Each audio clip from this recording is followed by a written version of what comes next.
बिल्कुल बेकरी जैसी black forest cake आज हम घर पर बनाएंगे, वो भी बिना मैदा और बिना अवन के। और आज तो हम ये ब्लैक फॉरेस्ट केक की रेसिपी बना रहे हैं, लेकिन आपको और कौन सी केक की रेसिपीज देखनी है ये आप मुझे कमेंट्स में ज़रूर लिख कर बताइएगा, ताकि मैं आपके साथ वो सारी रेसिपीज जल्द से जल्द शेयर कर सकूँ। तो शुरू करते हैं इस ब्लैक फॉरेस्ट केक की रेसिपी को। सबसे पहले यहाँ पर इम्पोर्टेंट चीज ये है कि आपके पास एक बड़ी सी कढ़ाई होनी चाहिए। कढ़ाई की जो साइज है ना वो उतनी होनी चाहिए कि आपका जो केक का डिब्बा है वो इस कढ़ाई के अंदर आसानी से फिट हो जाए। तो जैसे हम ओवन को प्रीहीट करते हैं वैसे ही हमें यहाँ पर इस कढ़ाई को भी प्रीहीट करना है। तो उसके लिए हमें इस कढ़ाई में डालना है 1 कप नमक। इस नमक को हम हर जगह पर अच्छे से स्प्रेड कर लेते हैं। और ऐसा नहीं है कि आपने एक बार इस नमक को इस्तेमाल कर लिया तो आप इसको वापस इस्तेमाल नहीं कर पाओगे।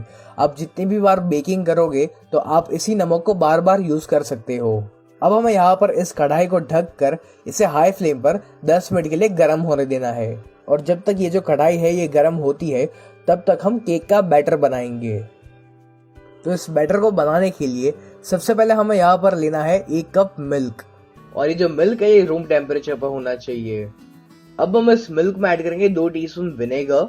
अगर आपके पास विनेगर नहीं है तो आप लेमन जूस यानी कि नींबू का रस का भी इस्तेमाल कर सकते हो। तो हम यहाँ पर दूध में विनेगर या नींबू का रस इसलिए डालते हैं ताकि जो दूध है ना ये फट जाए। अब हम इसको 10 मिनट के लिए साइड पर रखेंगे ताकि जो दूध है ये अच्छे से फट जाए। अब यहाँ पर मैंने एक बाउल के ऊपर एक छन्नी रखी हुई है और फिर मैं इसमें ऐड कर रहा हूँ 1.5 कप व्हीट फ्लावर यानी कि गेहूं का आटा।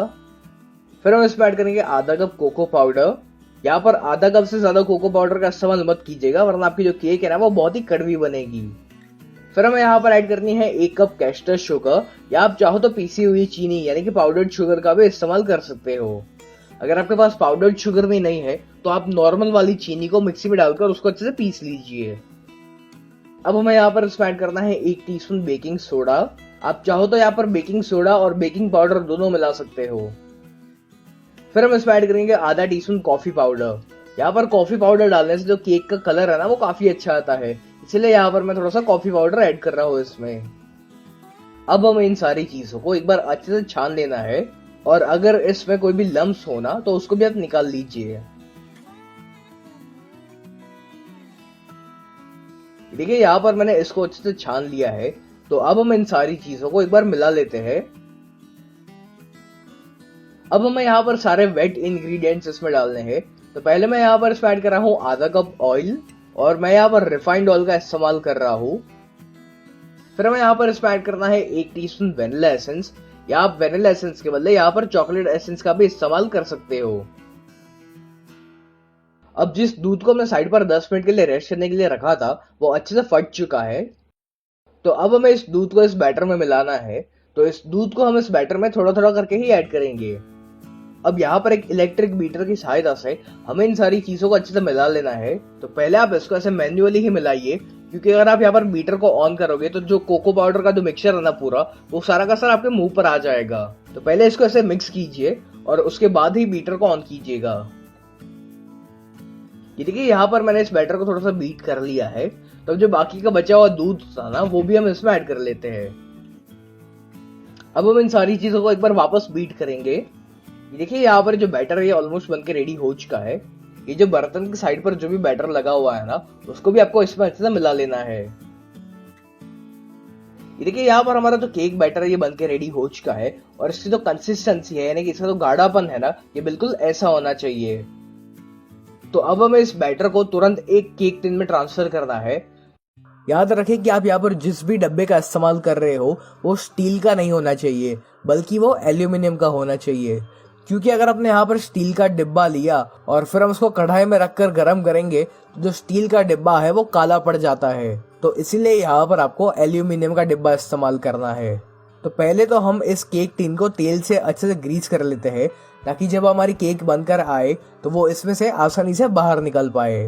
साथ ही साथ हम इसमें छिड़केंगे थोड़ा सा कोको पाउडर। इस डिब्बे को आप ऐसे टैप करते जाइए और इस कोको पाउडर को आपको हर जगह पर अच्छे से स्प्रेड करना है। अब जो केक का बैटर हमने बनाकर रेडी किया हुआ है वो बैटर हम इस डिब्बे में ट्रांसफर करेंगे। इस बैटर को इसमें ट्रांसफर करने के बाद आप इस डिब्बे को ऐसे 2-3 बार अच्छे से टैप कीजिए ताकि इसमें कोई भी एयर बबल्स रह गए हो तो वो निकल जाए। तो अब हम इस केक को बेक करेंगे। तो यहाँ पर हमारी जो कढ़ाई थी उसको मैंने हाई फ्लेम पर 10 से 12 मिनट के लिए अच्छे से गर्म कर लिया था। तो अब हम इस कढ़ाई के बीच में रखेंगे एक स्टैंड, और फिर इस स्टैंड के ऊपर हमें ये केक का डिब्बा रखना है। अब इस कढ़ाई को ढककर हमें इस केक को मीडियम फ्लेम पर लगभग 25 से 30 मिनट के लिए पकाना है। याद रखें कि जो गैस की फ्लेम है वो ना ही स्लो पर होनी चाहिए और ना ही हाई होनी चाहिए। गैस को आपको मीडियम फ्लेम पर ही रखना है।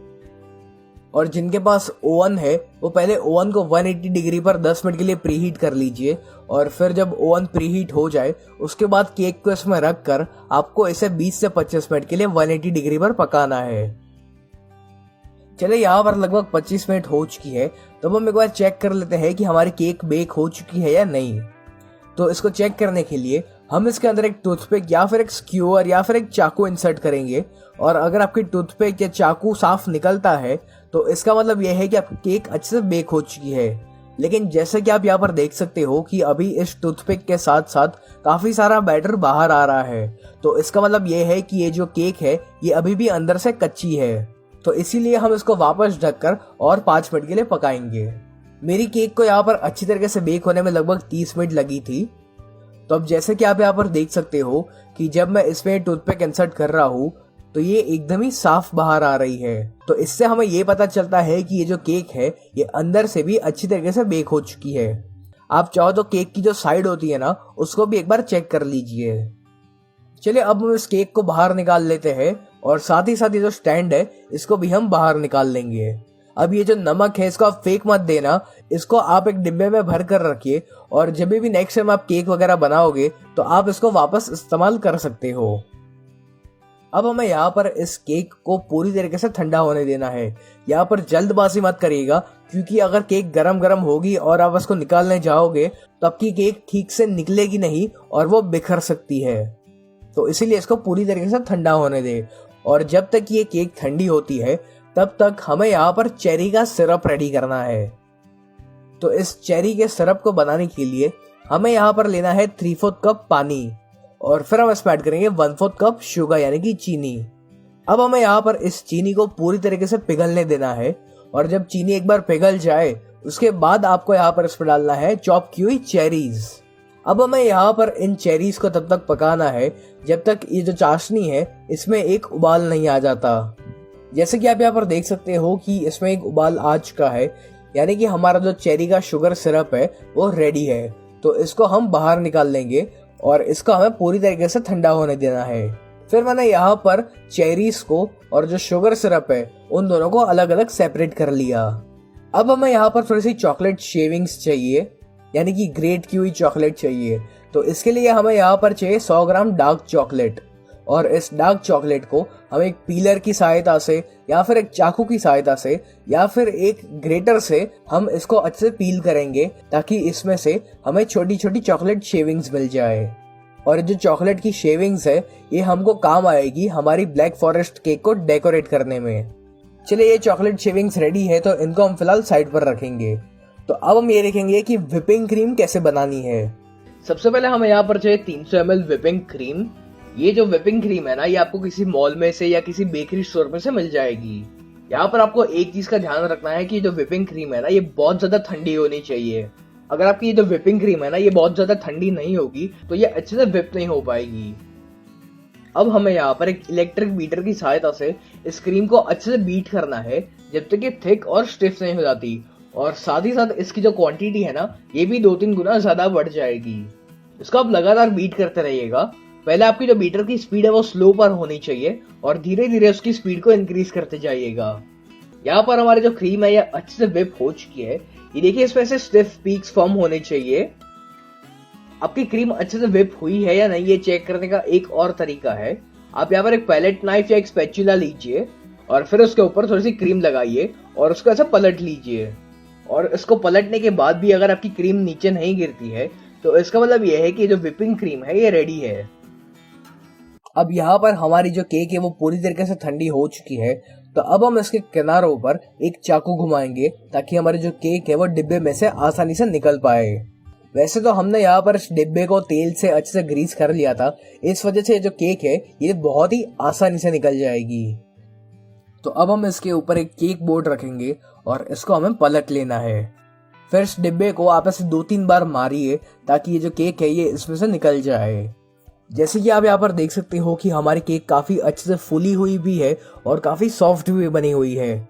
काफ़ी बार जब हम इस केक को ओवन में बनाते हैं तो जो केक के किनारे होते हैं वो काफ़ी हार्ड हो जाते हैं, लेकिन कढ़ाई में बनाने से हमारी जो केक के किनारे हैं ये काफ़ी सॉफ्ट बने हुए हैं। तो अब हमें यहाँ पर एक चाकू की सहायता से इस केक को बीच में से कट करना है। तो आप इस केक को या तो 2 हिस्सों में डिवाइड कर सकते हो या फिर 3 हिस्सों में भी डिवाइड कर सकते हो। अब जो चेरी का सिरप हमने बनाया हुआ था वो सिरप हमें इस केक के बेस के ऊपर हर जगह पर अच्छे से स्प्रेड करना है। यहाँ पर हमने ये सिरप इसलिए बनाया हुआ है ताकि हमारी जो केक है वो काफ़ी मॉइस्ट और स्वीट बन सके।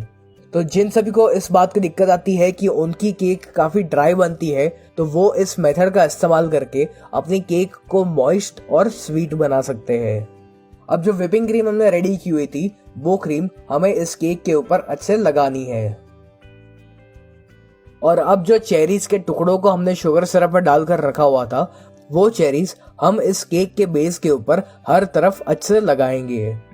अब जो केक का ऊपर वाला लेयर है उसको आपको उल्टा करके रखना है ताकि जो ऊपर की साइड है वो एकदम ही फ्लैट हो जाए।